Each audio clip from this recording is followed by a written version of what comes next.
Meryem yiğidim.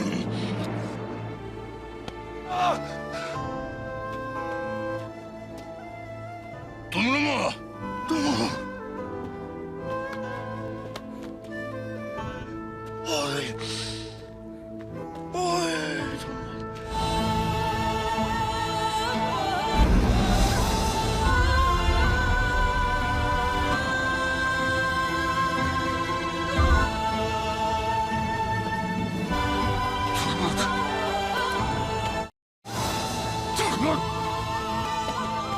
Turgut!